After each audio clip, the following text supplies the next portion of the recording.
Assalamualaikum warahmatullahi wabarakatuh. Sebelum menonton video ini, perkenalkan, nama saya Ariel Adrian Putra Sihite.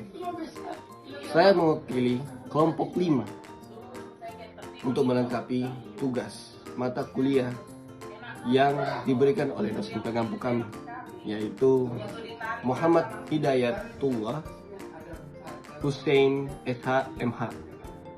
Video ini berisi tentang penjelasan mengenai pengkreditan, definisi kredit, dan lain-lain sebagainya yang akan kita lihat dan kita pahami setelah video pertama ini, setelah perkenalan saya, setelah saya mewakili pembukaan ini. Baik, itu dari kelompok 5. Selamat menyaksikan video ini. Terima kasih. Assalamualaikum warahmatullahi wabarakatuh. Saya akan menjelaskan definisi kredit. Kredit berasal dari bahasa Italia, yaitu credere, yang berarti kepercayaan dan keyakinan kreditur terhadap debiturnya untuk mengembalikan uang atau pinjaman bunga sesuai dengan perjanjian yang sudah disepakati oleh kedua belah pihak. Dalam konteks ini, kreditur percaya penuh kepada debitur untuk mengembalikan atau memenuhi kewajibannya sesuai dengan kesepakatan yang sudah disepakati. Menurut Undang-Undang Perbankan Nomor 10 1998, kredit didefinisikan sebagai penyediaan pinjam-meminjam uang atau tagihan yang setara dengan uang yang didasarkan kesepakatan pinjam-meminjam antara bank dan pihak lain. Pihak peminjam diwajibkan untuk melunasi utangnya setelah periode waktu tertentu dengan membayar bunga.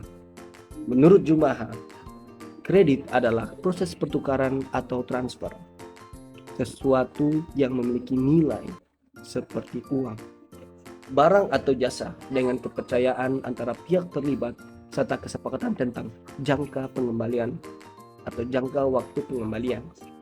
Analisis kredit adalah proses penilaian yang komprehensif terhadap kelayakan kredit, melibatkan evaluasi baik dari segi keuangan maupun non-keuangan. Lukman Dendawijaya, seorang ahli ekonomi, menjelaskan bahwa analisis kredit melibatkan pemeriksaan kredit dengan menggunakan rasio keuangan dan pendekatan tertentu untuk menilai kebutuhan kredit dari setiap calon debitur. Setiap perusahaan yang berencana memberikan kredit harus melakukan analisis kredit untuk menilai apakah permohonan pinjaman dari calon debitur layak disetujui. Dengan demikian, analisis kredit dapat disimpulkan sebagai proses menganalisis data keuangan dan pinjaman individu atau perusahaan dengan tujuan untuk menentukan tingkat risiko yang terkait dengan pinjaman yang diajukan. Penerapan Prudential Principle dalam menerapkan prinsip kehati-hatian.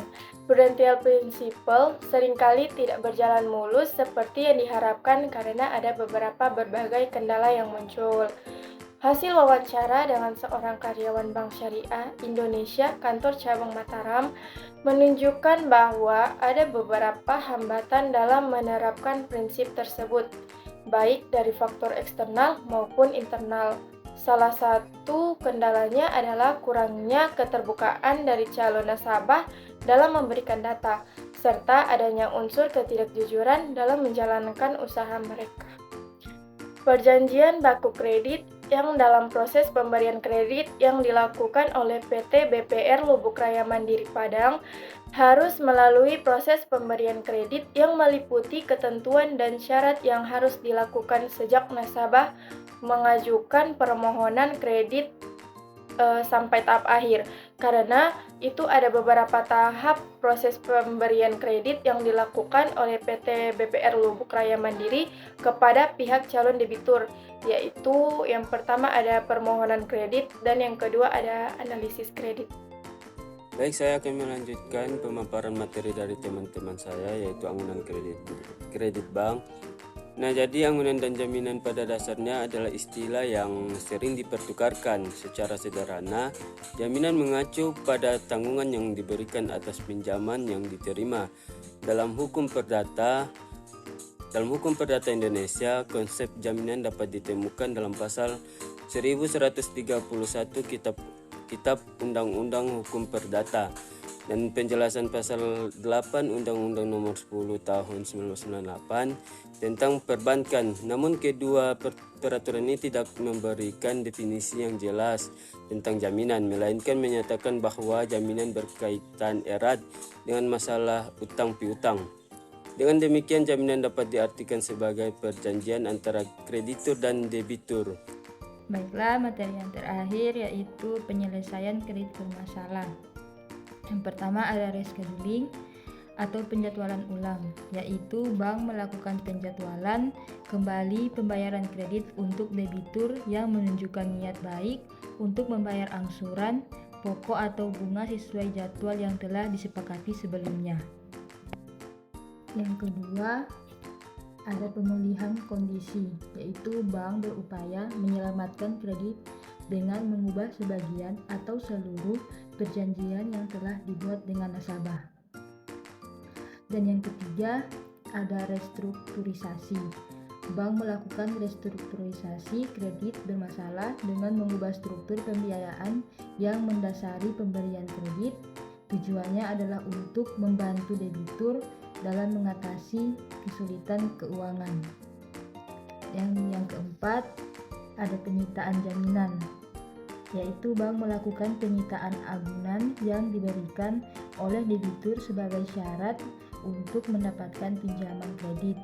Ini dilakukan sebagai langkah terakhir jika debitur tidak mampu membayar kembali kreditnya. Sekian dari kami kelompok 5. Saya mewakili kelompok mengucapkan terima kasih. Assalamualaikum warahmatullahi wabarakatuh.